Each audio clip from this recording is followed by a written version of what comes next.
Call this meeting to order at 6:03, this meeting of the Bloomington Commission on Sustainability. Real quick before we get started, Andrew, are you, either Zero or Andrew, would one of you be able to take minutes?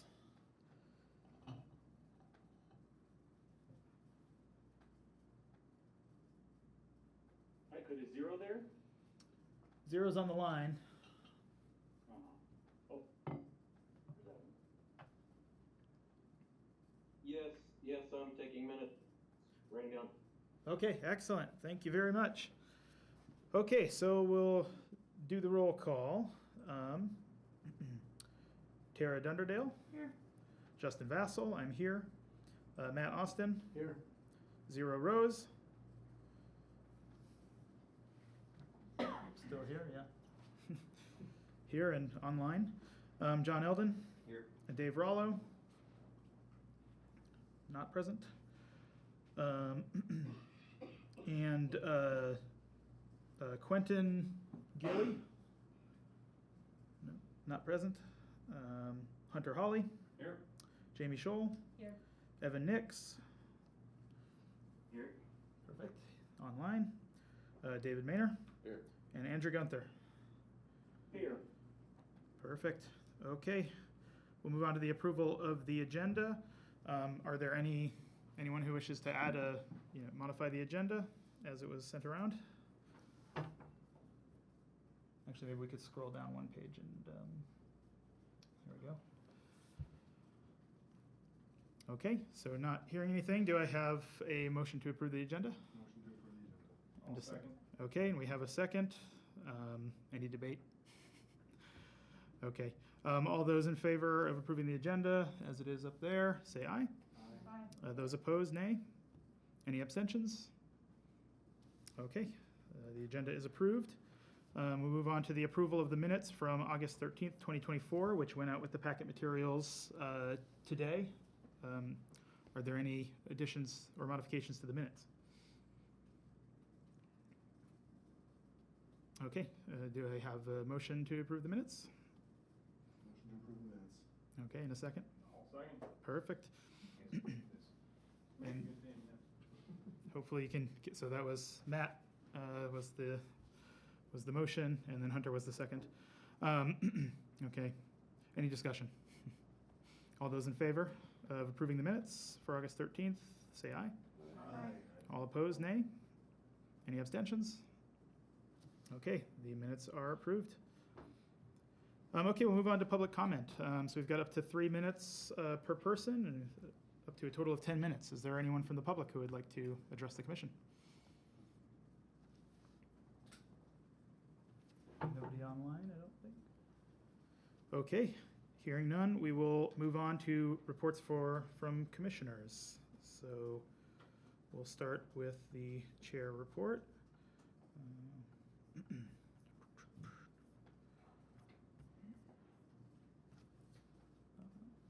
A little bit farther down. Yep, perfect. It might need to be zoomed out just a tad, but.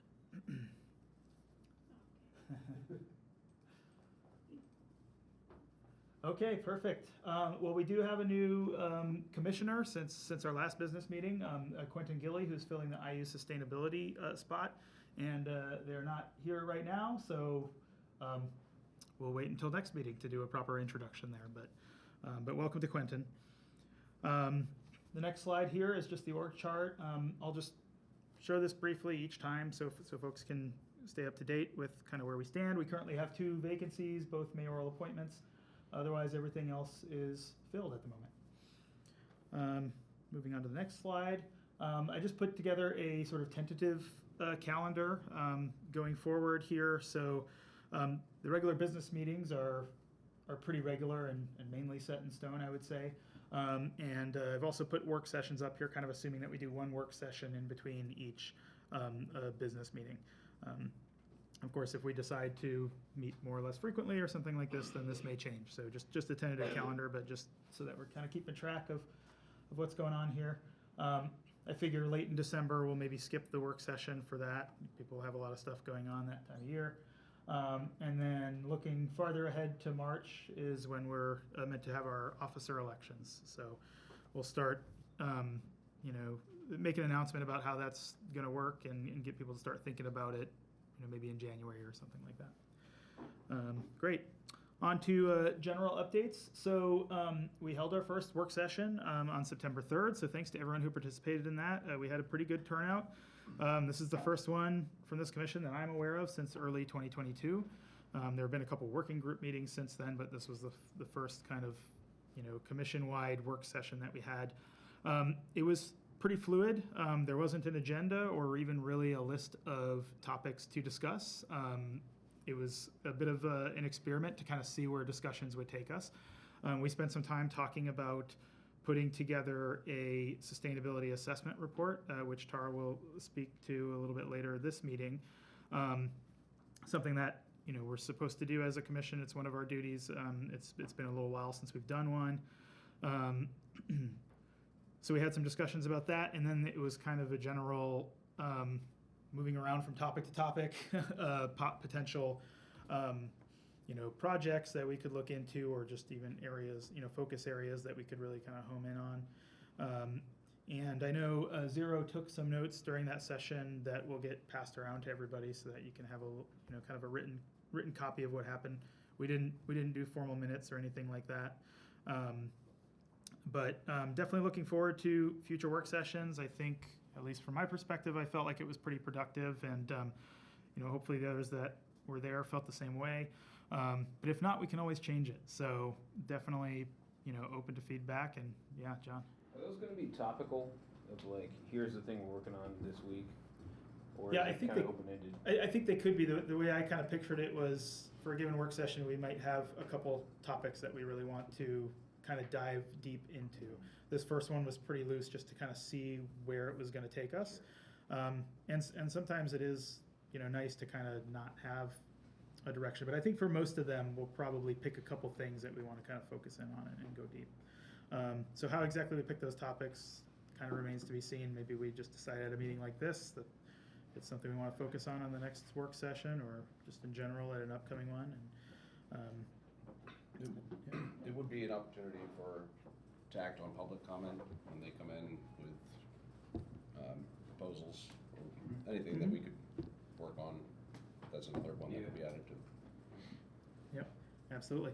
And I'll just note for Zero that Dave Rollo just joined us. So that was the work session. Like I said, stay tuned for some, general, not minutes, but notes from some of the things that we discussed. And we'll go over some of those things here today as well.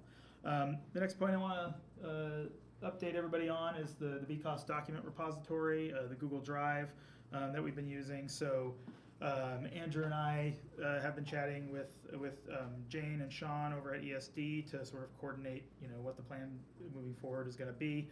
I think the kind of arrangement that we've settled in on is that we'll create our own Google Drive space. It'll work essentially the same way as it did before for everybody, right? You can create documents and things in there and edit them.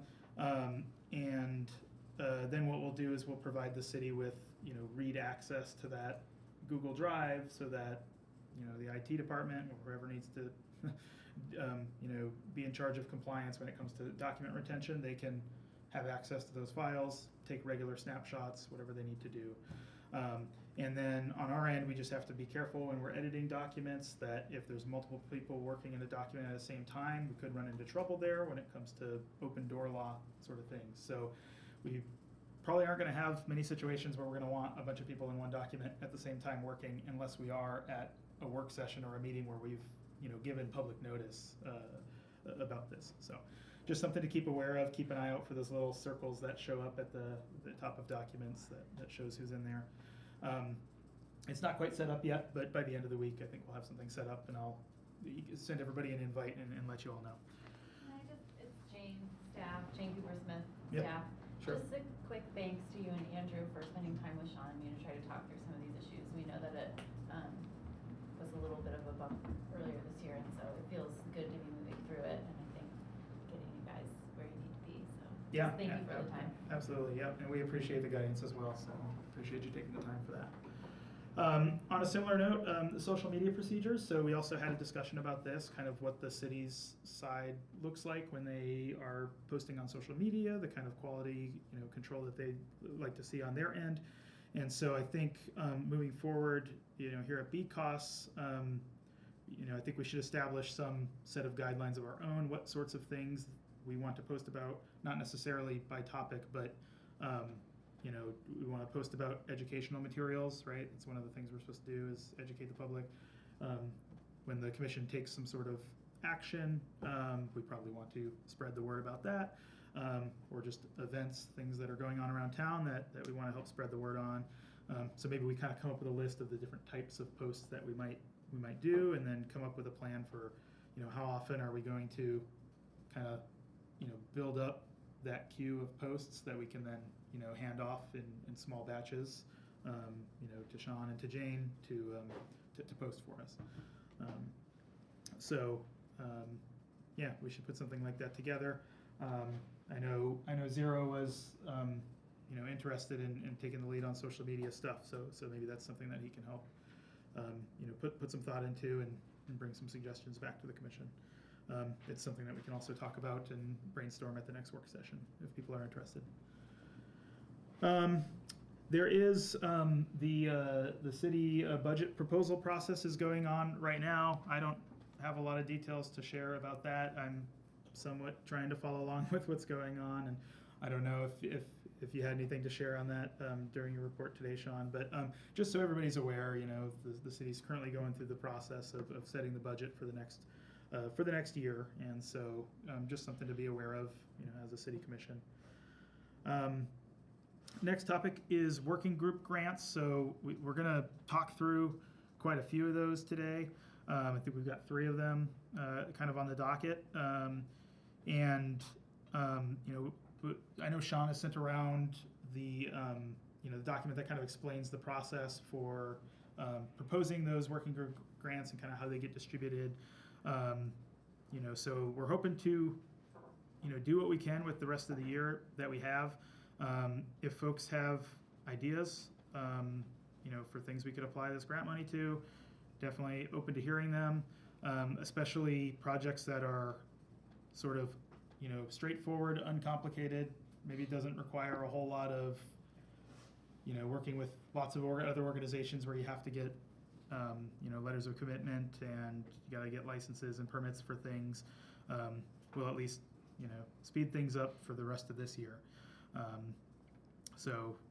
Still accepting ideas on that. If you have something in mind, you can let me know. You can let Sean know. I know she's said, she's said the commission can kind of use her as a resource when it comes to bouncing these ideas around. And yeah, Hunter. Connecting a couple items real quick. Yeah. Do we know if we're going to need to pay for like a Google Drive workspace access or anything? Because I think looking internal at like what we would need money for to just make things run internally would be a good idea, unless you all saw that we could do it for free. Yeah, this was actually a good question, because I have the same question right now. We could share a single Google folder, which would be owned by an individual person, and then, some years down the road, that person could delete their account or something, and then there's ownership problems, right?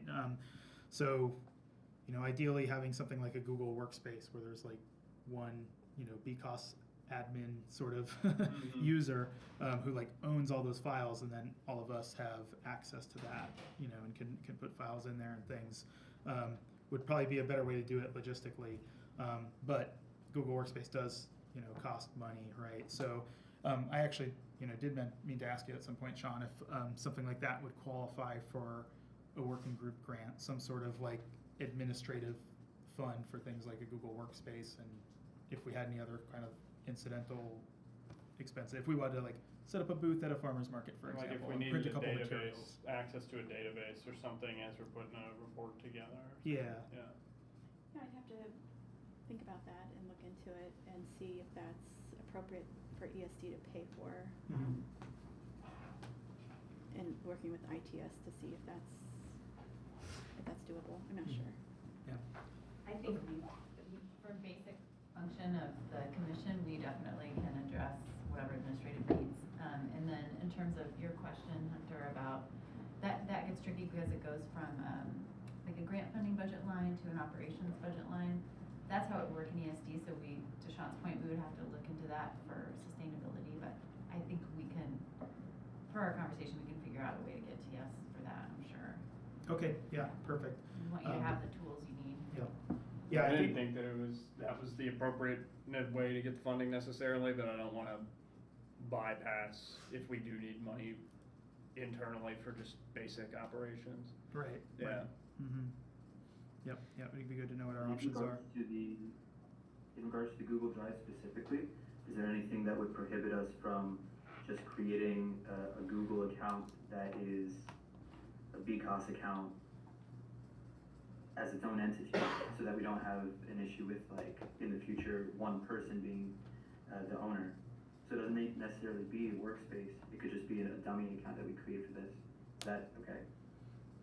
Yeah, that could work as far as the kind of main folder that everything lives in. But you know, if I create a file in that folder, if I, Justin Vassal, create a folder in, you know, BCOS, or a file in BCOS folder, it's in that folder, which is owned by that special BCOS account, but I still own the file, you know. Right, and So if I were to password. move it somewhere at some point, it would disappear from in that folder. So the workspaces are designed so that anything that goes in there, the ownership gets applied to a particular account, you know. Fair enough.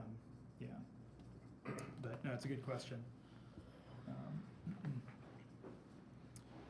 Okay, great. And then just a note about on the engagement and outreach front, no major news here, but you know, I've been kind of keeping an eye on other commissions that are meeting and looking for opportunities when I've got some free time to drop in and just say hello. And so I did that with the Commission on Hispanic and Latino Affairs a couple weeks ago, and they actually had an agenda item for that meeting where they were going to discuss sustainability issues. So unfortunately, the person who was going to be leading that discussion wasn't there at the meeting, and so they didn't really get to it that time. But it's something that they're thinking about, so there's a good opportunity for, you know, collaboration there. So I introduced, you know, myself and what our commission does, and, you know, told them they should reach out.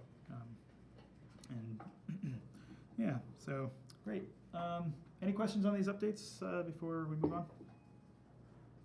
Okay, excellent. We'll go to the next slide, please, Sean. Thank you. Okay, so we'll talk about this a little bit more later in the meeting, but sustainability assessment reports is something that we're going to be focusing on here sort of in the short term, but also longer term, trying to kind of build up, you know, the expertise and the momentum in being able to produce these each year, and what exactly that should look like. In the past, the Commission has picked out a list of different indicators that we want to track, and then use that as the basis for the assessment. You know, that makes a lot of sense. There's there are various indicators that we've picked out in the past. There's indicators that the city uses to track their progress on these plans, and so exactly how we want to approach that kind of going forward, and what the best approach is, I think, is something that we'll discuss. But we're at least hoping to get something fairly high level, you know, out before the end of the year, ideally, if we can. And we'll talk about that in more detail a little bit later on. And this is separate than what the city does already? Yeah, that's right. Yep. Yeah, the city provides updates for the climate action plan, you know, as they move along. But this is meant to sort of be a separate, you know, independent look into things that, you know, that this commission, you know, cares about tracking. Right. Sean, you've got 0 up there in a waiting room. I don't know why. Oh, I didn't realize you left. Okay. At the working group, we also Thank you. talked about maybe using this as an opportunity to even sort of take a look at what the city puts out and kind of compare goals that have been set to, you know, where we're at. Yeah, that's what the presentation that I'll do at the end is Oh, a summary perfect. of what we Yeah. talked about at that working group. And using the SDGs 17 Mm-hmm. sustainable development goals is the categorized metric for those policies. So as everything comes out as whatever the city's doing that might relate to those, that would be part of the assessment. So it might be an easy way to categorize everything, Mm-hmm. build the framework for the report. Yep. Absolutely. Great, okay, and that's the end of my report, so we can move on to Waste Management Working Group with Matt. And he was gonna present on his grant proposal idea for a Bokashi Festival pilot project, so. And before I start on that, an update on the neighborhood grant that for the TerraCycle.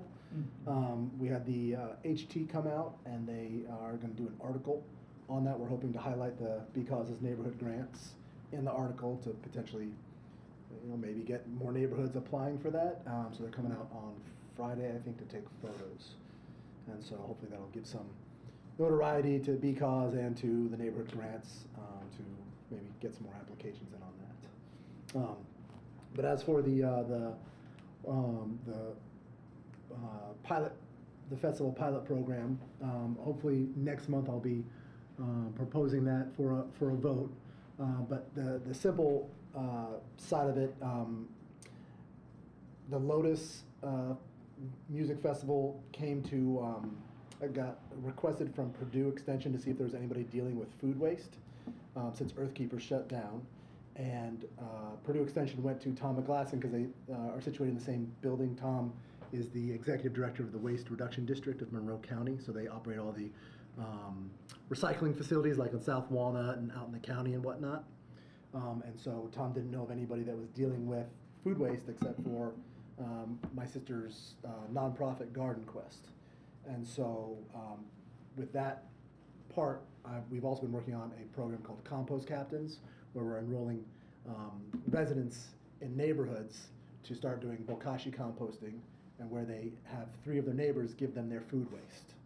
Okay, so we figured out a way to try and combine these two because Lotus was looking for a way to deal with their food waste. Unfortunately, that's not going to happen just because of the time frame, but we're looking at other festivals in the future. And if anybody's been to Farm Aid, you would have seen that they had volunteers that were staffing, and they were staffing each trash, recycling, and food waste bin to make sure that things went in the right place.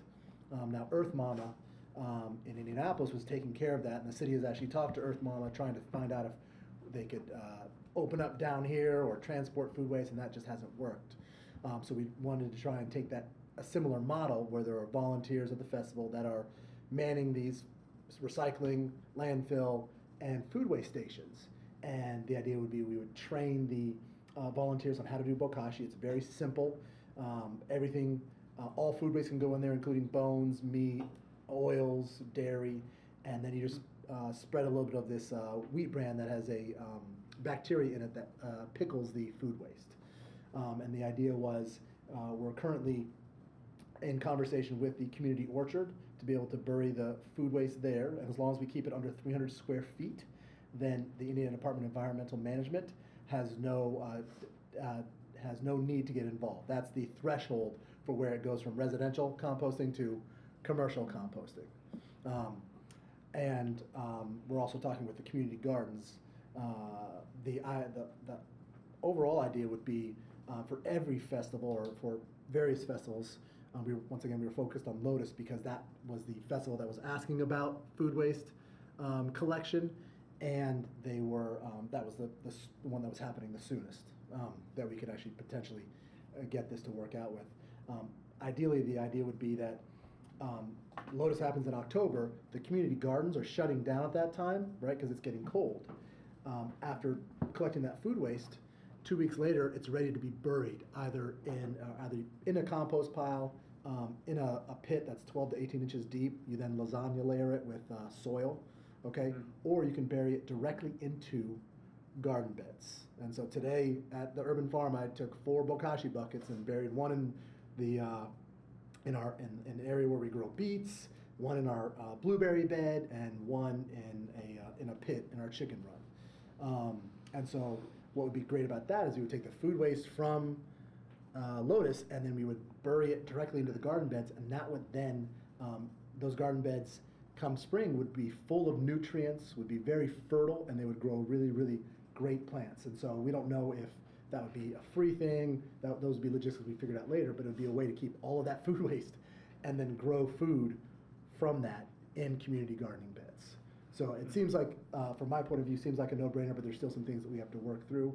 The other part of that is we're trying to increase the number of compost captains, because ever since Earthkeeper shut down, residents have been asking for a solution, and nobody has figured it out so far.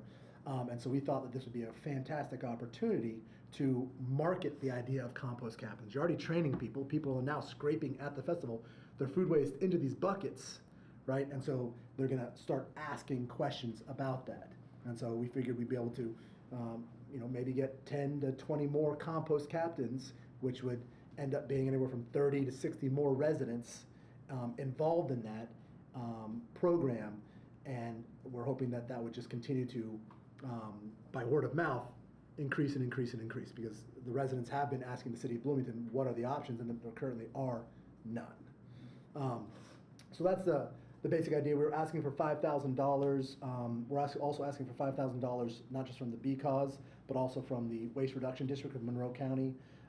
I chair the CAC, and the CAC thought it was a good idea to use funds, and so we got pushed up to the executive committee meeting, which I presented at on last Thursday, and the executive committee is liked the idea, and I'm going to be presenting to the board of directors for the Waste Reduction District in October.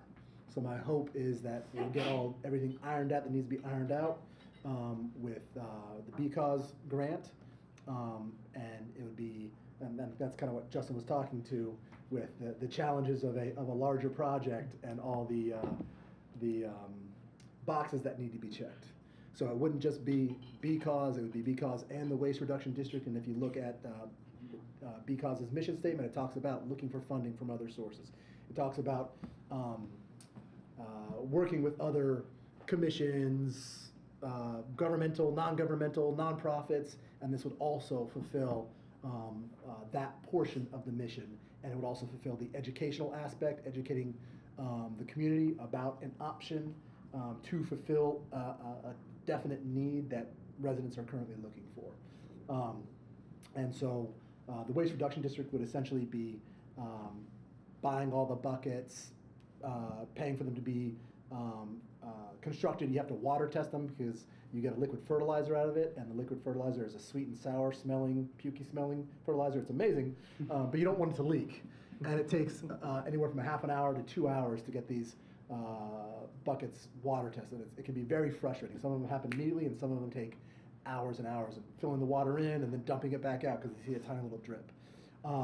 And then BCAUS, the funding for BCAUS, you can see up there, I forget exactly what it is, but it's more of the training, the collection, the dealing with the food waste, building pits, and the idea was for the first festival, Garden Quest would take care of all of the food waste from that on their property, burying it into various garden beds and the pits that are already there, already existing infrastructure. And if we needed to, we could dig more pits. And then in the future, the idea would be community garden, community orchard, other residents that want the food waste to amend their beds. And the idea being that we're just creating a more resilient community that's growing their own food, that's extremely nutrient dense. We're making our own fertilizer, so we don't have to rely on large corporations to do that, so on and so forth. So that's the idea, but we still have some things to work out before we can get to vote on it. So that was a quick recap. I don't know if anybody read the proposal. Are there any questions? Hunter. Not super relevant to the actual draft itself, but I'm just curious, how long after you produce this stuff can you store it before you have to bury it? Because I mean, I know, like you said, it's going to get cold soon and things like that. Can you hold on to it through the winter? So the process is you put your food waste in. Once the bucket's full, you seal it. Okay. 1 week later, you open a spigot, and the liquid fertilizer comes out, and that is shelf stable for 5 years. Oh, okay. Okay. The bokashi cake, as it's called, which is the food waste, it looks the same as it did when you put it in, but now it's pickled. It's at a pH between 4 and 5. Any diseases or any somebody in the CAC asked about a certain type of bacteria that can hurt people. It kills all that stuff. And when it comes to the meats, the bones, animals aren't interested in it because it's pickled. And so we've been doing a pilot project with neighbors, 7 to 10 neighbors, for the last 2 years, already doing this. So this isn't our first go at it, and we're actually doing we're dealing with a festival this weekend in Orange County at Paley and Orleans, where we're doing this, where we're collecting the food waste. It's about 200 people. It's just one meal, so it's not a large thing, but we'll probably get 10, 15 buckets of food waste out of it, and we're going to deal with all of that. So this is not our first go at it. We're very experienced with this. We've already done all the trials. We know how to streamline it. Yeah. So, but as for the cake, we just bury it directly into our garden beds, or we already have pits. So even during the winter, we're going out there and we're doing the lasagna layering with soil or wood chips and whatnot. That's cool. So, Yeah. other questions? In the next revision, could you include the SDGs that it's associated with? Okay. So that we do the report, we look at it quick, and we could also identify other places that are doing something along the same lines, maybe find more funding. Then that is my other question is, well, you're the treasurer for this particular group anyway, so there won't be any problem with managing the matching donation from, I'm sorry, what did you say? The waste reduction district. Waste reduction. How would we handle funds like that in other projects or donations, or if we did a fundraiser ourselves? Is there a model? Do you have a model? So as a treasurer, I don't control those funds. ESD does. Correct me if I'm wrong. I think he's asking if you were to get a grant from the waste Elsewhere. reduction, who would manage those funds and? Oh, that would be account? Garden Quest. Okay. Yep. So- My sister's nonprofit. Okay. Yeah. That'll lead me into a question we'll have later for discussion, but, Okay. Thank you. Other questions? So just for transparency, compost, oh, go ahead. go ahead. No, go ahead. Just for transparency, just the comments that I've made on the proposal so far. So there was some discussion about if you needed a waste hauling permit. You've contacted the health department, and the health department said that since it's a one-time event, you don't need a waste hauling permit. But the proposal is written as if you're going to be doing this multiple times, and not just one event. And so we need clarification from the health department that you wouldn't need a waste hauling permit. And we're fine with getting a waste hauling permit. They said no, and we did our due diligence, so Okay. we didn't realize that we would have to do that. Right. Yeah, we just wanna make sure everybody's on the same page, cause I think when you had reached out, maybe like to IDEM had done an inspection of Garden Quest, and they approved your composting pits, but that was for residential composting, and so I emailed them back today and just gave them a copy of your proposal and just said, please verify that they are in compliance with hauling festival organic waste to the property, because we're moving away from residential waste into, it's more of a commercial size Nope. property. Nope, or that is project. incorrect. But As it's long as it not stays under 300 residential. square feet, Uh-huh. it is What- not commercial. It How do you stays measure residential. compost in square feet? It's the compost pile. If it's 300 square feet, But you're then gonna it is- bury it. Then it is, correct. So it does How- not qualify for the 300 How square much feet. dirt are you gonna Because remove there is then? nothing in item that says anything about burying. It's all above ground. So they have not gotten to that. And so we spoke to item today, to the person that approved and this was a Bokashi grant, specifically for Bokashi, training people on Bokashi. And we are in complete compliance with item. I just asked for verification from them. I submitted the proposal and let them know that this is what they're proposing to do. So it's my job just to make sure that whatever proposal is sent to me, that all regulations are followed, local, state, federal regulations. And so just want clarification for all of those things. And then I reached out to the planning department as well. I just want to make sure that they're aware of the project and that you're not in violation of the UDO or anything. Just want everyone to be aware of the project. So that on down the line, if they find out about it, they're not asking, why didn't anybody ask us? Why weren't we aware of this project? And so I just want everybody to be on the same page. Question I have as we review more of these proposals going forward, we can, I guess this commission can kind of just worry about more whether or not we think these are good ideas, because you're gonna probably handle most of the due diligence on if it's legal. Yeah, and I guess also, as, you know, we want B-Coast grants to go towards a community benefit. And right now, I feel like I'm hearing a lot that this is going to benefit Garden Quest, that they will be receiving the liquid bokashi and the bokashi cake. So is that really a community project? It's getting rid of organic waste from the festivals, but, How did I I not just state that the can't- goal was to do it with the community garden and the community orchard? We're still waiting for the city to approve that, so that's the ultimate goal. Garden Quest does not want to be right, a food waste company. We do Right. not want to do that. Yeah. You have to have somebody start it in order for it to work, and we're working on those other things, those agreements with the community orchard and the community garden and other entities. I guess So, what so I guess completely need to disagree on your statement that this is benefiting Garden Quest, because nobody else is doing anything towards this. Right. And so that's So I just disingenuous. want- Didn't you say that one of the primary functions is education, Mhm. public education? Yep. Teaching a sustainable method? I guess what I'm saying is, so far, this is what I'm seeing where the bokashi will be disposed of, is at Garden Quest. So For I the think there's a first lot festival. for the She's pilot talking about project, what but it I'm looks like saying, when a lawyer looks Yeah. at this, not, like, And- don't call it disingenuous. This is what a lawyer would say, she's like, oh, the beneficiary is this one place. I'm just Okay, saying that's how it's after the gonna appear. pilot, Mhm. So after the that's how you pilot, respond to- after the pilot project, where will the bokashi go? And I think you said that the logistics will be figured out later. So I think, for me, for a proposal to be approved, we would need the project management from A to Z, from start to finish. And right now, I don't think you're at that place with this proposal. Right? Is that right? I'm sorry, what's the primary objective? Was it to generate the bokashi cake, or to educate people in the? The primary is to deal with food waste in the city of Bloomington and Monroe County, because there is nobody dealing with that. Okay. It was really to get compost captains marketed, and the only reason we did festivals was because Lotus asked. Yeah, and I think it's a great opportunity for education. That's the only reason, Can and I this was a add? great Food waste opportunity here. to educate at a festival that a lot of people are aware of and go to. That's my. A little tidbit in there, since I was on the committee for the orchard and the founding, and we put in a lot of spent grains from local beer companies.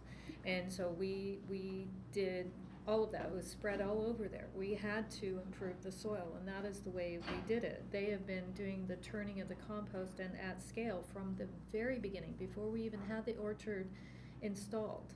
So that should not be an issue. And in regards to education, they have education and people at the orchard all the time. So I don't see that this would be a nonprofit to nonprofit collaboration in a way. You're working Yep. together, but one of the issues we had when we installed the orchard was that there was a lot of holdup and getting city parks to get through, and it took more time. So I can see where the timing of this may not have been to where he could put all of the details based upon parks, as well as when the community orchard has their Yeah. meetings And for approval. The board of the community orchard has already approved it, and they're dealing with their liaison with the city to get approval on that side.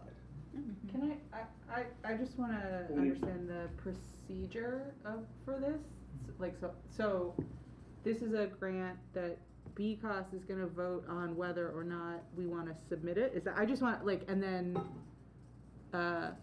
the city will, like, approve it or not, right? Just, Well, just like the, The kind way of like, it's supposed to go next is step. that it would be submitted to ESD, and we would approve it, and then BCOS would approve it, would Oh, vote okay. on it. Okay, so Because- it's not being submitted on behalf of BCOS, or is it?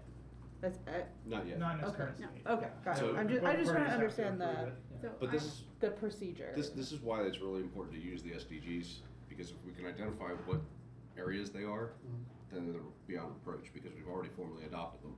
So, I mean, it sounds like there's a lot of things that it hits, and as long as you can identify the top 2 or 3, Mhm. then it's I didn't even not think really about the SDGs. It's the available. first time I've ever written a grant proposal, No, so. totally, and that's I'm a why complete rookie at this. that's why we brought it in, to make it, to Yeah. simplify it, to see what our activities are. Zero, did you have a comment? Yeah, Yeah, the diversion of food waste is the obvious community benefit that is reducing, Yeah, per the city's climate action plan, yep. Yeah. Yeah. Yeah, I think everybody seems to, I mean, I'll speak for myself, but I get the feeling everybody seems to generally like this idea, and whatever needs to happen to get it, ready for us to vote on, I'm all for. The wording of the grant and Yeah, there's some in and the wording. details needs and- to- I think Sean has a good point of how this Procedure. might appear to somebody who's not, hasn't really Sure. thought it through, I but that's agree. Sure. largely the wording. I mean, honestly, the food waste is not super valuable, like, the benefit is diverting it from Yeah. the, you know, the waste stream. It's like, Yeah. you want food waste, I get you some, you know, Right. in terms of like a benefit, so it's mostly the wording. But I appreciate the comment in terms of like, what does this look like for somebody who's just glancing at it with no background? So, And- it's just a presentation thing. After the pilot, I think we need to have procedures in place as to what we're doing after the pilot Mhm. before we approve. Future iterations will go straight to community gardens or something like that, so, yeah. Can I it's Jane, I don't have a role here, but I just wanna be sure that we're saying from the city perspective, we're really excited that you're tackling food waste. This is awesome, and I think Sean's diligence is from the compliance perspective, and she's not trying to throw boulders in your way. We're excited about introducing Bokashi to the community, and so I think she's just process and compliance oriented and trying to make sure that we're aligned, but It's always better to do that Very at this excited stage about of the this. process than when we've got buckets out in the community. Exactly, That's what yes, I and I wanna see. mean, I wanna see it just- thousands of people who no longer are able to get like curbside pickup of their food waste. It sounds like the thing to implement, the compost captains, what's that under? What do you mean, what's that under? Is that a Garden Garden Quest Quest. project, or is that under this grant? It's a part of this, that was the idea, was to market that.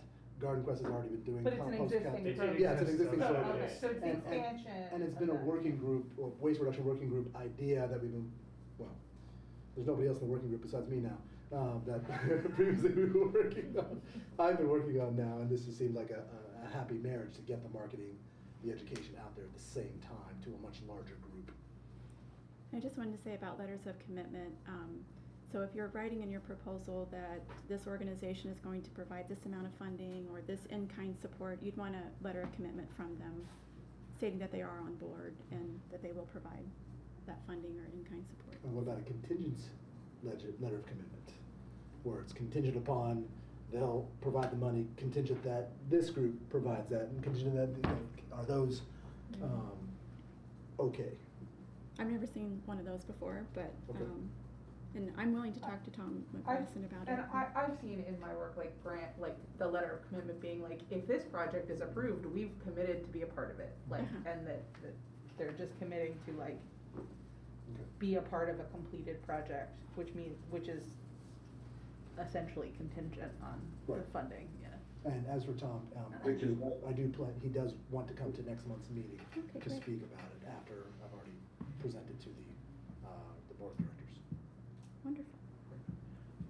So given that people generally seem to like this idea and that a lot of good work has been done, it's just getting it across the finish line, would this be something that would be a good topic for the working group session to maybe dig into the weeds of the language and as a group try to That'd be very helpful.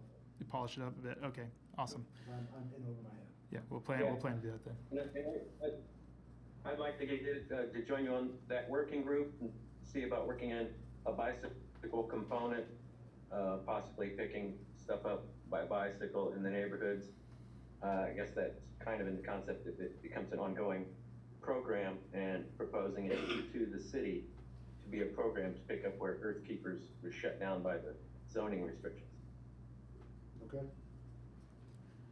Great. Well, thanks everybody for the discussion. Looking forward to working on it more at the next work session. Okay, anything else from Waste Management? Okay, thank you. Report from Council ex officio. Councilmember Rallo. I don't have anything. Okay. But I'm open for any questions regarding budget or council in general. Very succinct report.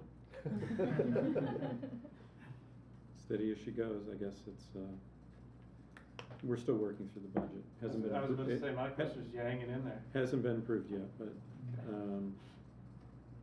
it has some good aspects, it has some deficiencies.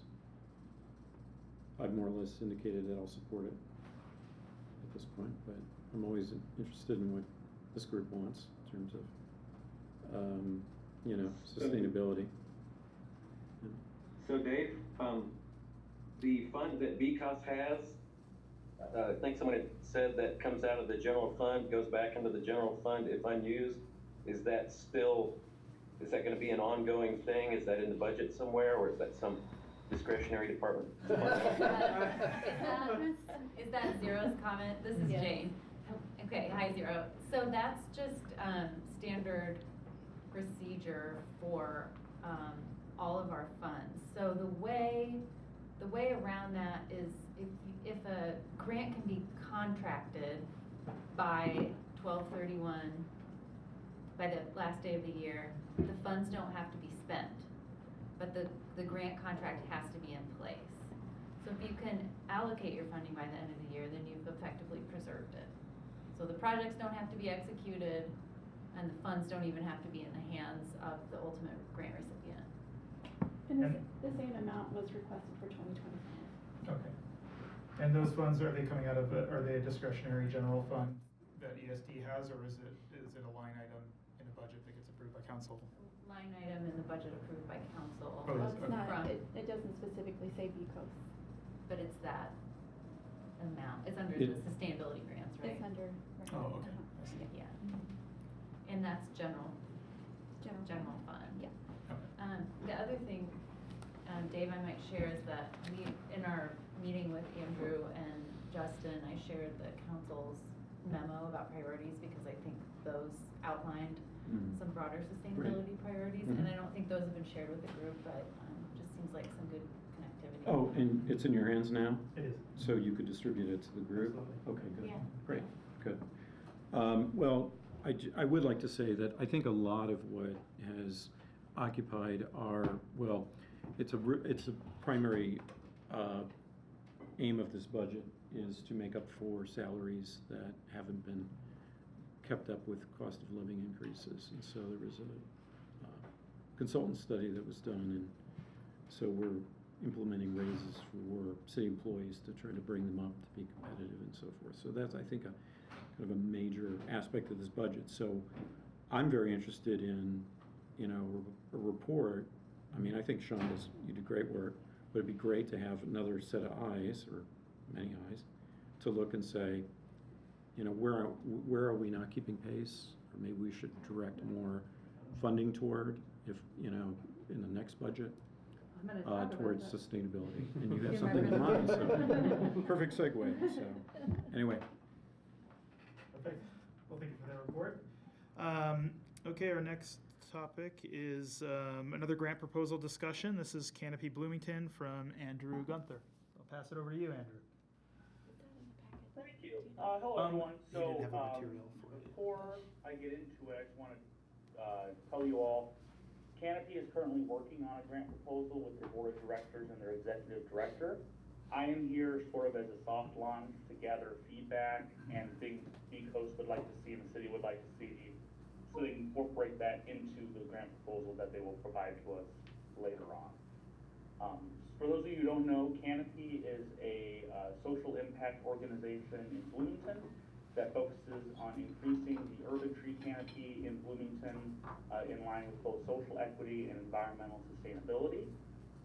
They have a great board of directors with environmental attorneys and biologists and GIS technicians, and I've worked or personally know 5 or 6 of their board members, so it's a real crack team up there. And many of Canopy's tree planting projects are in underrepresented communities and community centers and hubs like schools, libraries, and other public areas that don't traditionally fall under the city of Bloomington's tree canopy projects jurisdiction.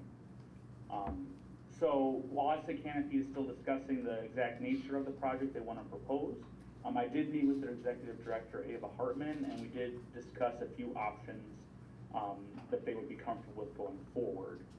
So Canopy only plants native species on private or nonprofit property, and they primarily focus on deciduous hardwood trees, ranging from smaller ornamentals like dogwoods to larger canopy trees like oaks.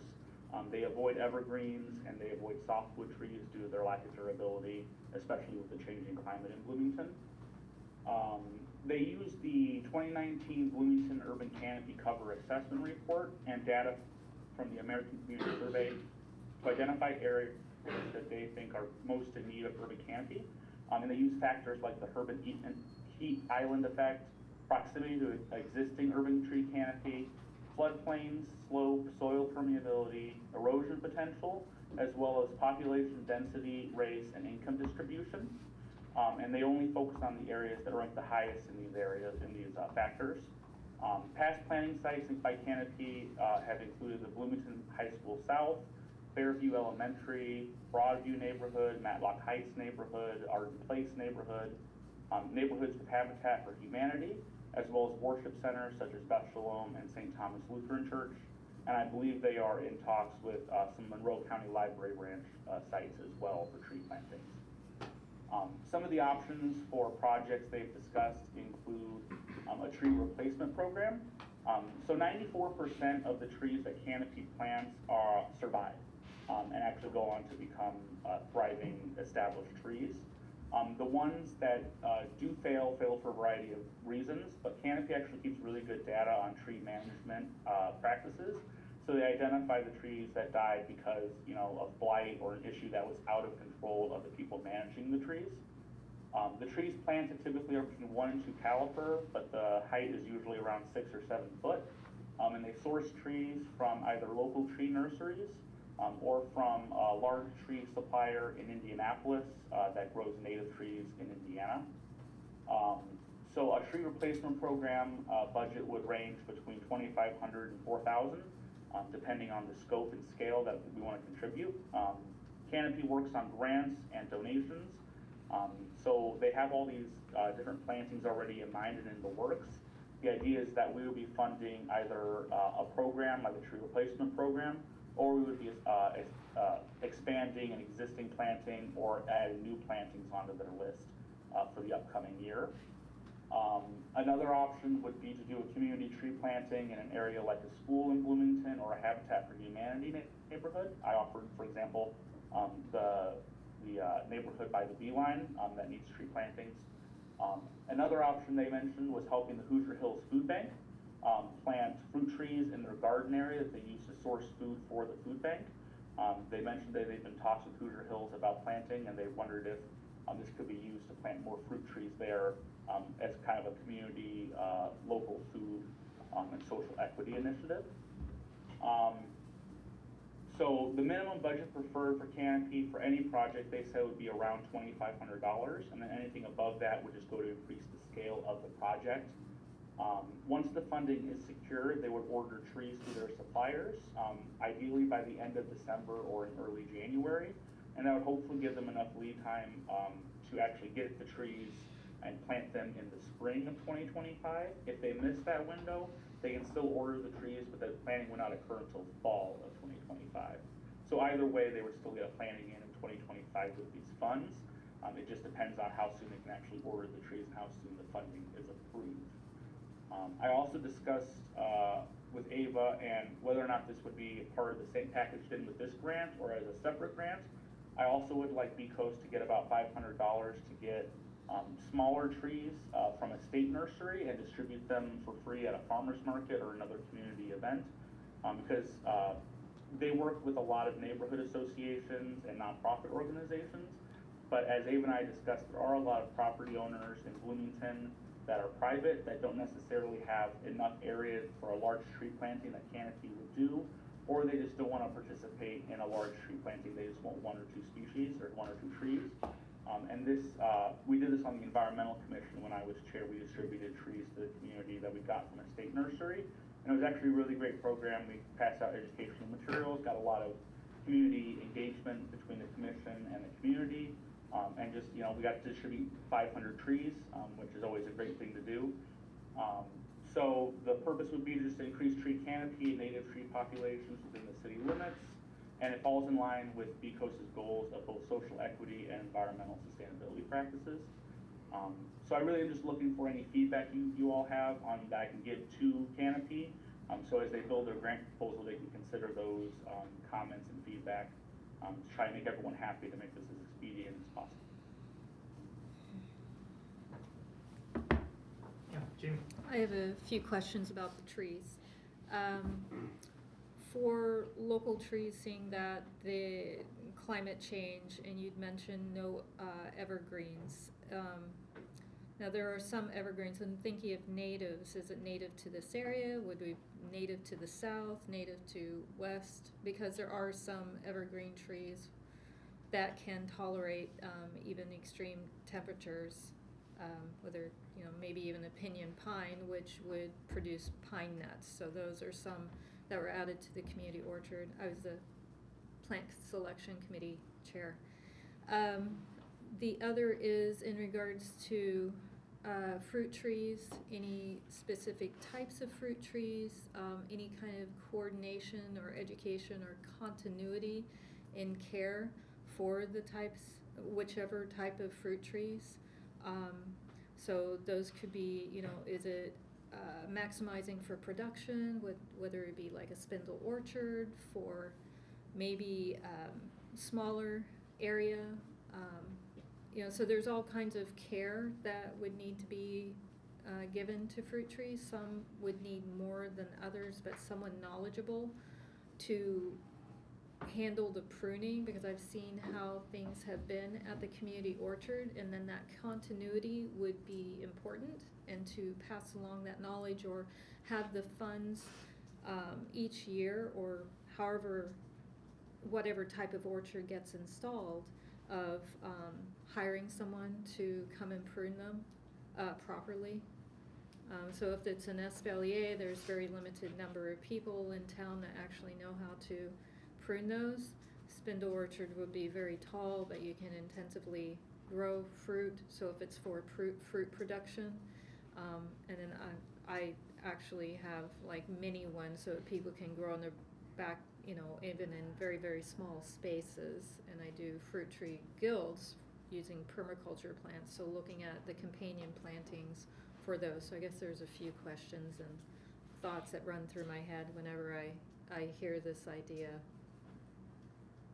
Yeah, so I can't speak for Canopy's experience, of course, but I do know from the conversation I had with Ava that they have had very poor results with evergreen trees in the past. For whatever reason, they just don't seem to survive at the same high rate that deciduous hardwood trees do. And they attribute that in our conversations to the climate. And they also only do native trees to this region. They don't do native trees larger in scale than that. They stick specifically to trees found in this region. And then when it comes to the planting of fruit trees, that specific project was mentioned, it would be at the Hoosier Hills Food Bank. And the Hoosier Hills Food Bank already has a small orchard of fruit trees that they manage, and Ava seems satisfied with their management practices, but also with any plantings that they do. Canopy is very big on educating people on proper tree maintenance, and Canopy actually goes back and evaluates those trees in the year after they're planted to ensure that the practices are being maintained and that the trees are doing well and surviving, which attributes to their 94% survival rate for trees they plant. But good points. And I don't know specifically what types of trees they plant. I think that would have to be conversations with them and Hoosier Hills, what they would need for their clients and what they would want, and as well as what trees are unacceptable for that area that they would be planted in. Because we're on the cusp, yeah, we're on the cusp with evergreen trees. So to find evergreen trees that would grow in this area, really need to find the ones that grow in Tennessee.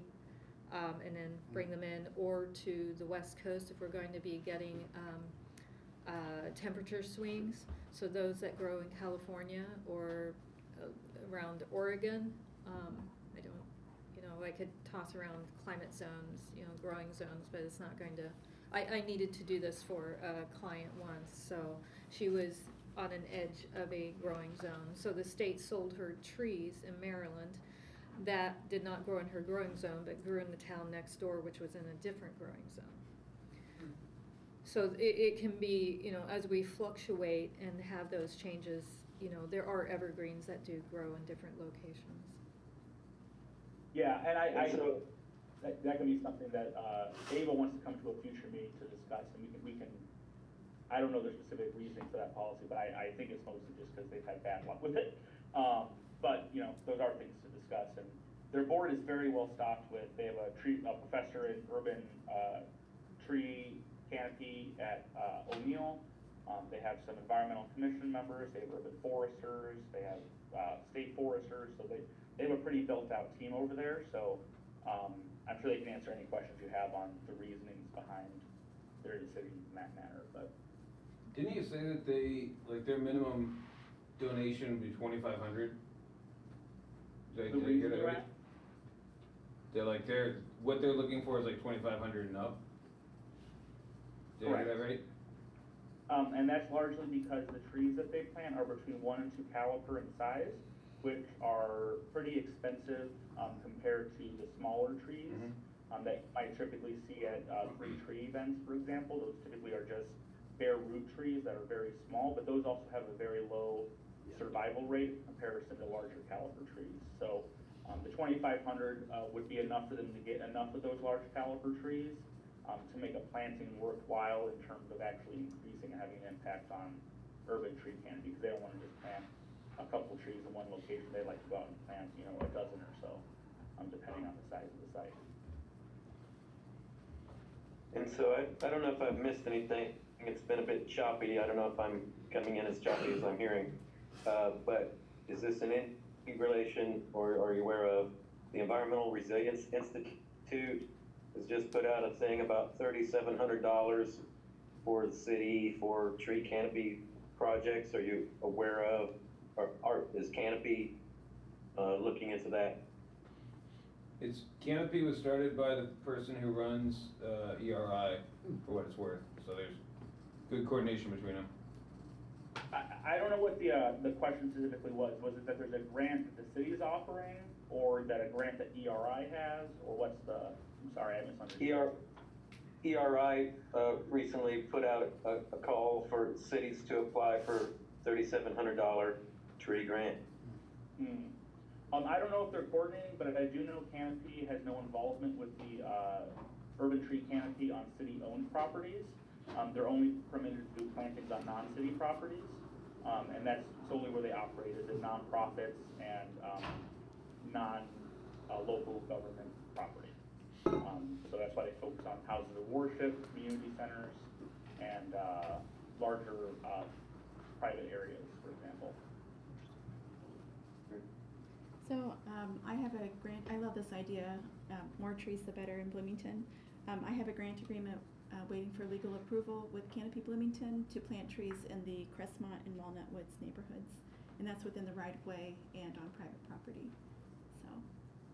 Yeah, it depends, but they don't, I think they don't want to focus on the government, the city tree canopy, because we have Parks and Rec and we have other departments that work on that, but I'm glad they're able to do it in the right of way. That's nice. Yeah, for those projects. So just Is that to, a neighborhood? yeah, Crestmont and Walnut Woods, where there's BHA properties, Bloomington Housing Authority properties. So. And when I mentioned to Ava, she had a bunch of ideas off the top of her head of areas that have been wanting to do plantings and asking them to do plantings, but they didn't have the capacity or funds to accommodate. So she's not short on ideas, I'll tell you that. Wonderful, that's great. Great, well, thank you, I Andrew. just throw out some more interest in fruit trees being dispersed around the city as opposed to concentrated at Hoosier Hills. I'm not sure if that runs into issues with like falling fruit on the ground and things like this, but I think it's really wonderful to have fruit about, you know, while you go about your day. So I'm curious if there is a reason why that's not focused on, or maybe you just didn't mention it. I think fruit trees are considered a nuisance by many in terms of maintenance. So a lot of people who apply for these tree plantings, for like example, Bechalome or St. Thomas, they just wanted additional trees for the ancillary benefits of trees as well as for the property, you know, nicety factor of having trees. But they didn't necessarily want to have to go and pick up fruit or fertilize fruit trees or prune them the way fruit trees are required. The reason Hoosier Hills is such an ideal candidate is because they have an active need for food, and they already are managing a small orchard of sorts, so it wouldn't be that large of an ask for them to expand that capacity. And then as well as they wouldn't, because the orchard is set off from like the sidewalk or anything, you wouldn't have issues with, you know, cherries falling on the sidewalk and rotting, for example, which I know has been an issue with some fruiting trees in the city in right-of-ways in the past. There's one right down the road from me that there's always like a 2-inch deep mat of rotted berries on the ground. And no one really enjoys that, so I think we're trying to avoid putting fruit trees at least in more trafficked areas that are like footpaths and that sort of thing. I see. Great. Yeah, thank you. Justin, I have a question. So this is gonna be also in discussion for the next work session? Is that correct, in terms of? Quite possibly, if Andrew wants to workshop it, then we can definitely discuss it. Okay. Yeah. I'm sorry, go ahead. Well, we can tag team. Sean, what is, how much money is available? $10,000. $10,000, okay. Just, Andrew, it was a great presentation. I think the world of this group. I think they're doing really good work. I would just say that, you know, from my point of view, I'd be looking for niches not filled right now. I mean, this seems to be well-funded, well-represented. Some pretty, you know, big hitters are in this organization. They've got funding from, looks like Duke Energy, Community Foundation, Ivy Tech, and so forth. So, you know, I'm thinking of, like, is it better to aim the money towards something that isn't well-represented in terms of sustainability in the city, like composting is not? Or, I'm just throwing that out there, so Because the it's a pot of question. money is so small.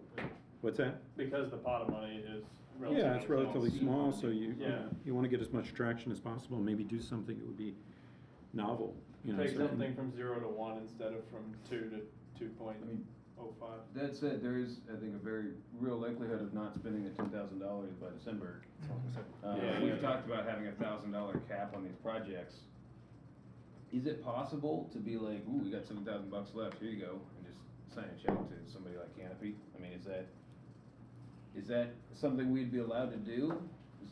Like, ideally, we got a bunch of competitive $1,000 grants, and I like the seed funding idea, but right now, we're not on pace to do that.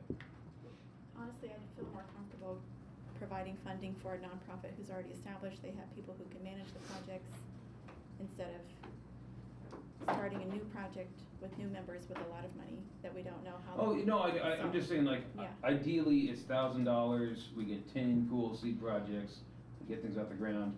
We're in September, pretty soon it's gonna be November, and we won't even have time to get things done. Can we be like, hey, whatever's left in the budget as of December is going to this Hoosier Hills, and I'd want more detail, Andrew, I want, like, this project with these trees, with, you know, and some, I know they could do that.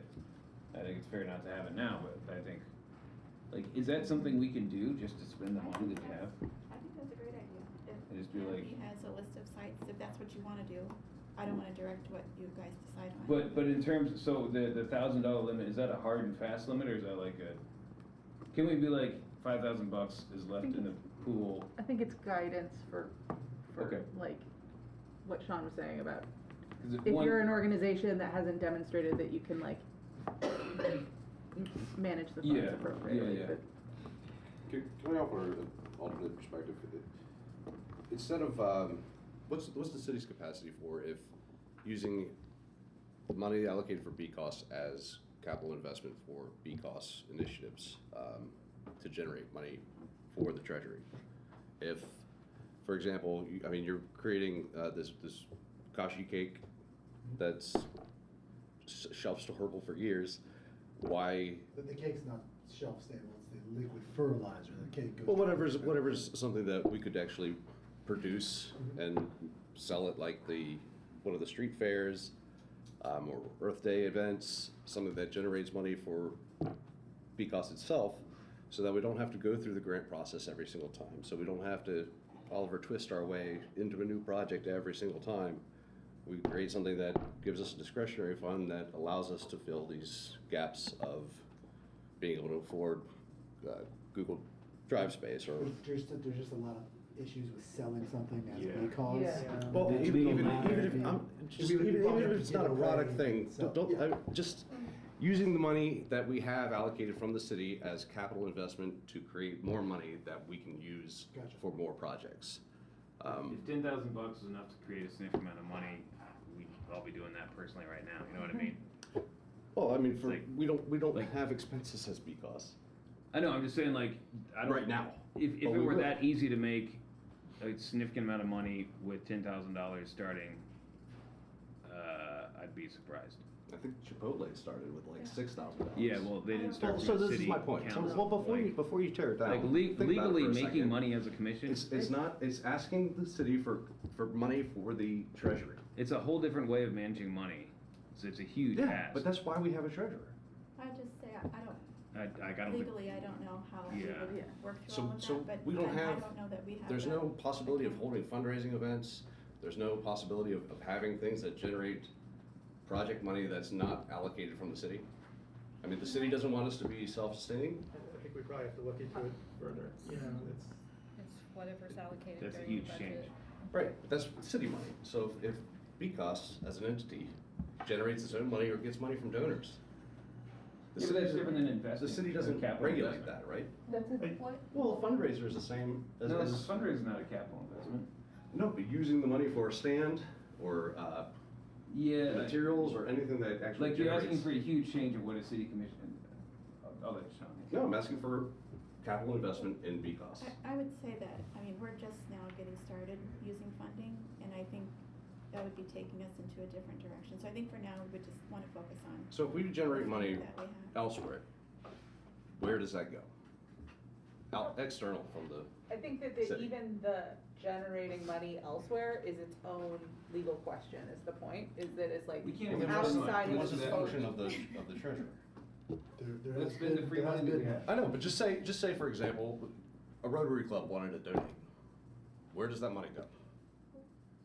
Here's an idea, because I've been seeing this lately, and you may like this too. But, I think it was Antwerp and a few other cities have been giving away 3 or 4 chickens to households to reduce food waste. And what if we had funding allocated from BCOS for that, because these are things cities are doing for the residents. So could be a number of different residents who then could utilize the education that we already have in place, expand the chicken ordinance maybe it's more other types of poultry and not just chickens, but at this point, then maybe other places would want to bring in money and do matching funds for whatever we have in BCOS to ensure that more people have chickens. They get one of the healthiest proteins there are with the nutrients that's needed in possibly more low-income areas, and reducing the food waste, and producing one of the best fertilizers So in regards to nitrogen, which would be a great complement to what Garden Quest is doing. I think that we have 3 business meetings after tonight and $10,000 that will go away if we don't have like a firm policy, like a firm contract agreement in place. And so like, these are all very cool ideas and things that we could explore in work sessions, but I think trying to sort them all out today means that we will lose our money, and that we have like 2 and then a third potentially like partial or scoped out grants that we could pursue now rather than an entire, like all the possibilities in the world is sort of my proposal to table this Yeah, discussion. let's make sure we spend the money we have before we get Yeah. excited about big new ideas. so. Could I ask one more question of Andrew? Just briefly, Andrew, if I heard you right, could we specify, if we were to give $2,500 to Canopy Bloomington, we could specify what that money would be used for in terms of fruit trees, for instance? You know? So 3 quick things. Canopy Bloomington is actively working on a letter of commitment and a proposal for BCOS to consider. Ava hopes to come to one of our future meetings, and we can ask her about specifics and flexibility on those at that point, but they're Okay. scoping out what they're comfortable with, and I don't wanna start nitpicking ideas that aren't already formed on their end. Another thing is that, in defense of, this proposal, Canopy Bloomington, While they do have other funding sources besides BCOS in the city, I wouldn't say they are an overly funded organization. They've existed since 2021, and they've done 17 tree plantings in Bloomington. That's not 17 trees, that's 17 tree planting sites. It's about, I think, 250 trees. So they are still a growing and small organization, so I think any funding is greatly appreciated by them, as evidenced by me talking to Ava and her immediately having 4 or 5 ideas about where she could spend this money. And then as well as I think a benefit of this grant proposal as well is that we're already investing in an organization with a proven track record that's local, it's locally managed and ran, and they have a 94% tree survival rate. And a big concern with a lot of organizations that plant trees and plants is that the maintenance aspect isn't there. They plant the trees, they leave, and then they die. And then it's just a big old waste of time and resources and energy. But they actually go back and monitor these trees and educate the people responsible for them, and then, you know, a 94% success rate is nothing to sneeze at. So I think, if nothing else, it's a great opportunity to spend these funds in a way that is more or less guaranteed to have a positive impact locally and be used in an efficient manner. But we can discuss that with Ava at a working session or our next business meeting, depending on her availability. Perfect, thank you. So we should move forward. We've got a third grant proposal to discuss, which in hindsight may have been a little ambitious, trying to fit 3 into 1 meeting. But it's on the agenda, so I want to make sure we try to get to it. And then, of course, Sean's report, and then Tara's presentation as well. So Zero or Evan, I'm not sure who is planning to go over this. Did you want to discuss your grant proposal? I'll start off for a moment and then hand it over to Evan for his presentation on the one component. Okay. Is there a certain read ahead that we should be having on the screen?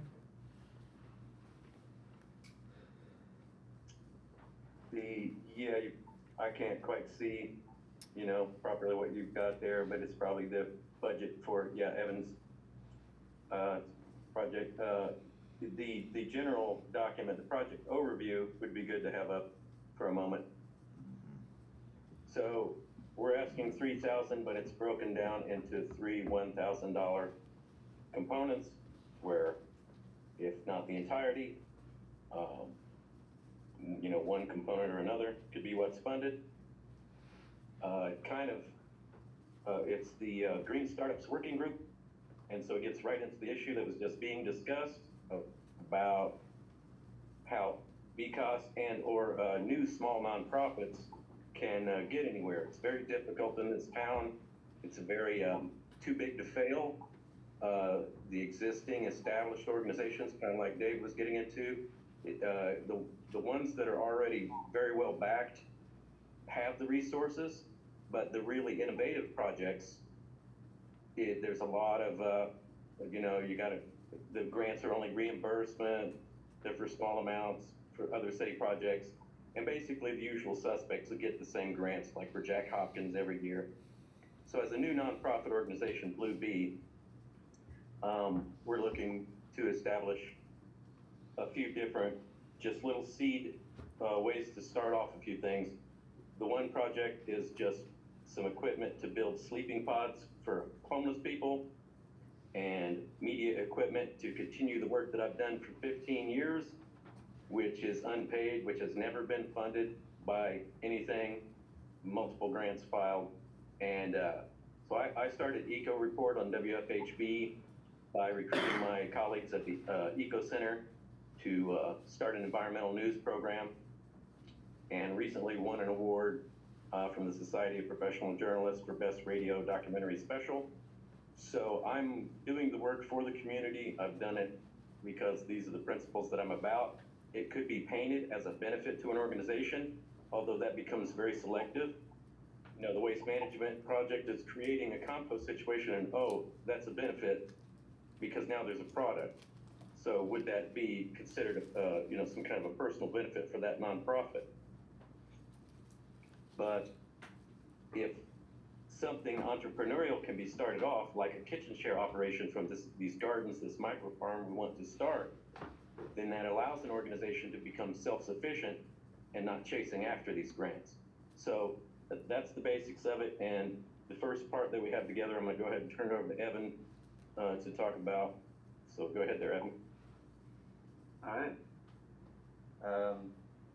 So, yeah, like Zero said, this is a 3-part grant. What I'm gonna be talking about is the earthen bench array. I have a bit of a presentation, so I'm gonna share my screen here. Can y'all see that?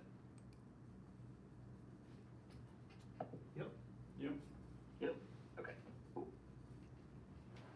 So, yeah, our idea for this third is a cob bench array.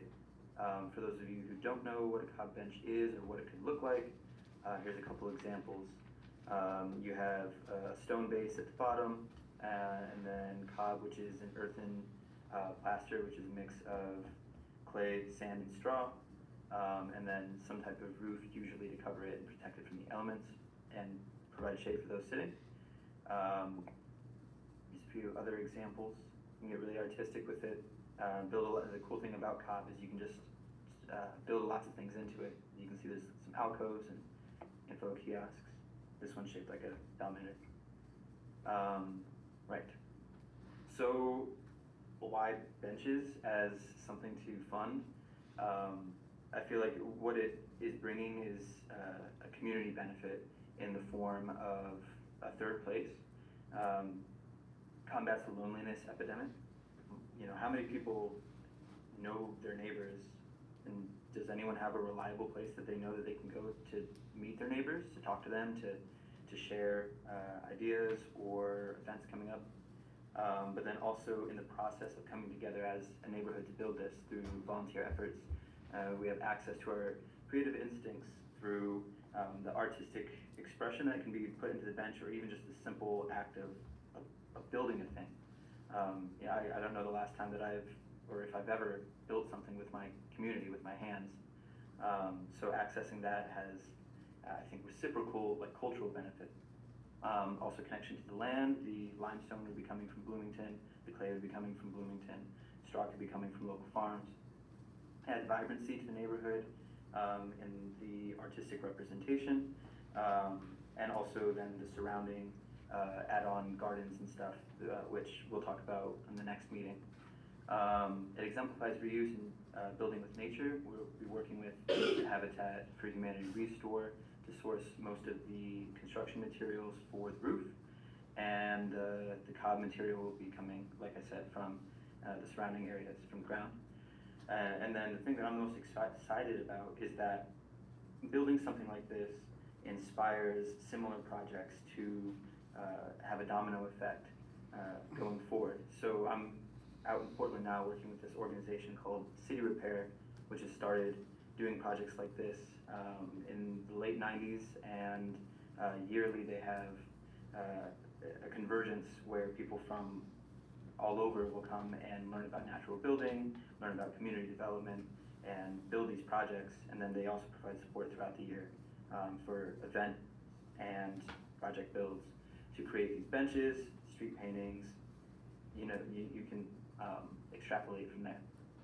Why I bring that up is because building one example that is very beautiful, very vibrant, and doing so on a pretty tight budget allows a model to be used for anyone else in any neighborhood to make something like this. This isn't supposed to be one bench that everyone in Bloomington comes and hangs out at, but more an example of what you can do with your neighborhood to bring people together, and then all the benefits that that brings.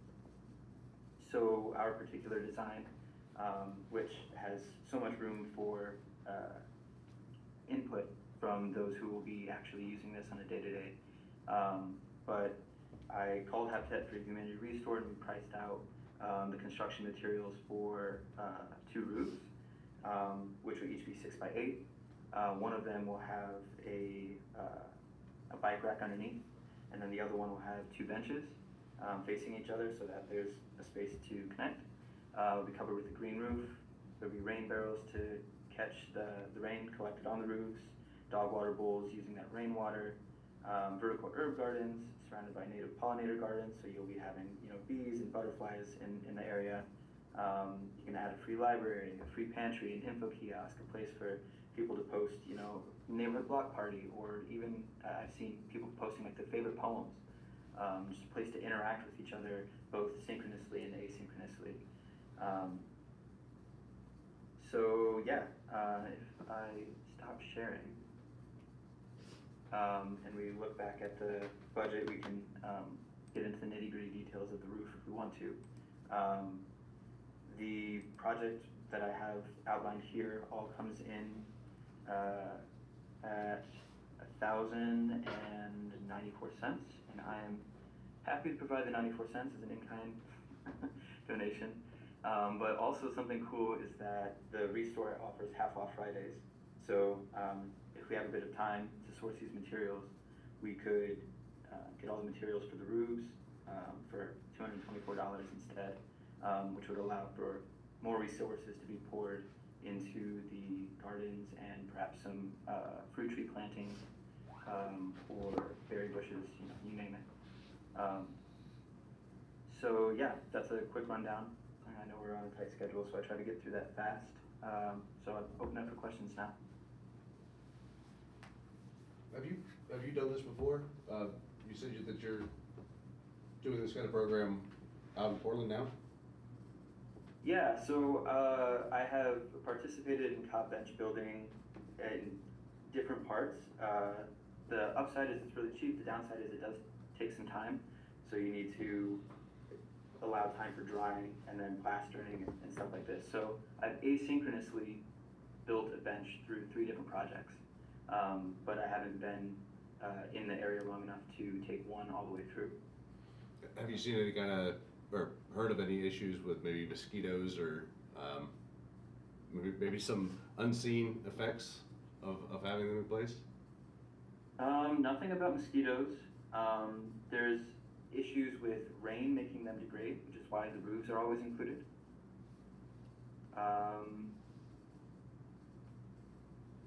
Yeah, no other issues that people have mentioned about mosquitoes or pests like that. Thanks. It gets covered in a plaster, which makes it a bit more robust for nothing burrows into them either.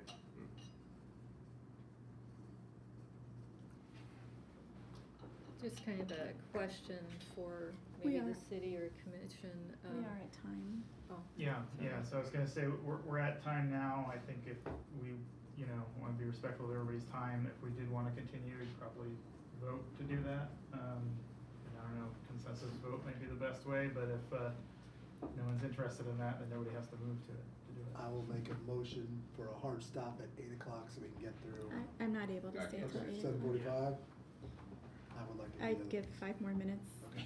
5 more minutes is all I'm I'll vote for willing. you guys to stay, that's fine. I can tell you some of the 2 to 5. I would like to at least address real quick what you were gonna talk about. I can do it in under 5 minutes if we wanna do 5 more minutes, but.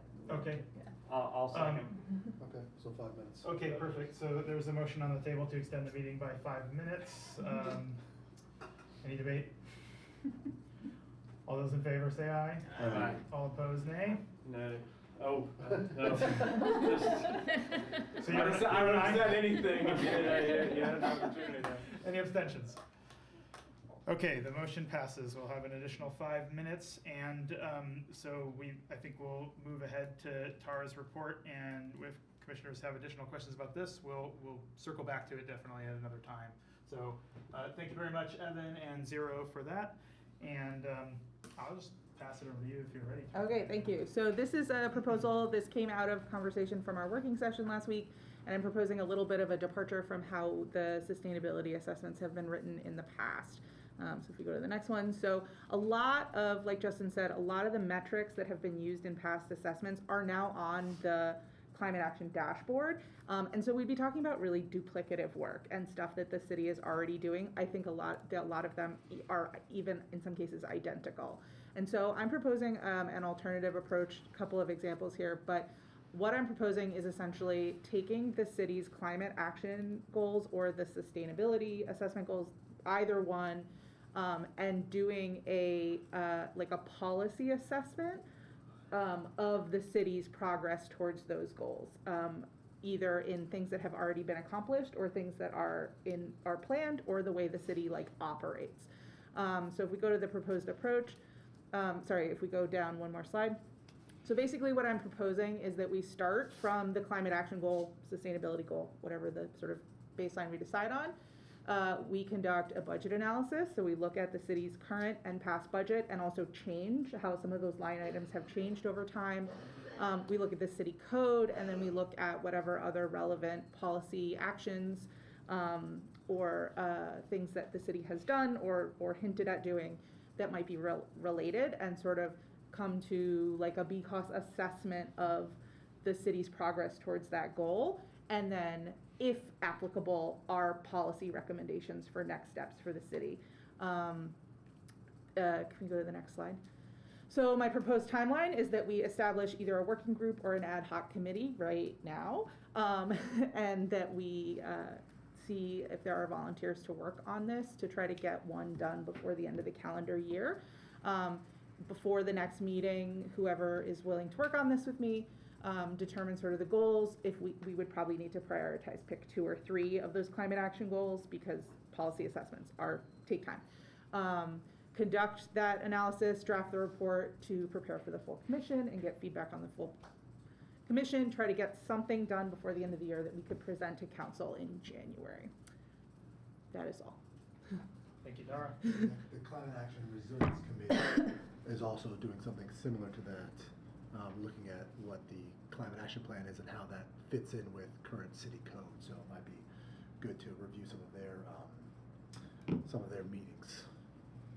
I really like the idea of not doing what's already done, and the fact there's now this climate dashboard is great. Like it's there. I think the history idea of like how has this changed over time is really cool. That's something that I think is probably not out there, so it could be a novel thing we could do. I wonder if also we could do a comparison to what other cities are doing, because that might be something that'd be of interest. You know, what is a similar sized city in the Midwest or throughout the country? How are they approaching these things? How does Bloomington compare to that? But I really like the idea of doing things that aren't being done. You know, that's great. What was our sister city? Palo Alto. Oh, Palo Alto, yeah. Was it Palo Alto? We have some other cities that can stand in as near, we use Iowa City a lot. We used to use Ann Arbor, but Ann Arbor's growth is outpaced. I'm kind of looking for that now, so. Didn't we have something with Oakland, or we had Palo Alto So- is our formal sibling city, Oh, which okay. is a Biden program to pair red and blue states. So And where the red states. before we end today, we wanted to take this last action to set up an ad hoc committee that would handle the investigation and drafting of this report to bring forth to the commission for full approval. And then after that report is approved and that work is finished, then that ad hoc committee would be dissolved. So I will move to, sorry? I said I'd volunteer for this group. Oh, yeah. So Andrew has volunteered. I'm hoping to keep it small, like 3 people, maybe 4. Andrew's volunteered, Tara's volunteered to be chair of this ad hoc committee. And so I would, Evan would like to. Oh, I just said I volunteer as well, if I could help. okay, perfect. So I think the motion that I'd like to put forward is to establish this committee with a few appointed volunteers, the framework that I just presented, basically. I'll make the motion. Okay, a motion, and did I hear a second online somewhere? Second. Or is it- Okay. Perfect. Any debate? Okay. All 4, say aye. Okay, all opposed, nay? Any abstentions? Okay, perfect. The committee will get to work. Thank you, everybody. I'm sorry we didn't get to your report, Sean, if you hit. Before we end, I just wanted to introduce Yes, no, Jolie and none of Perry. the above.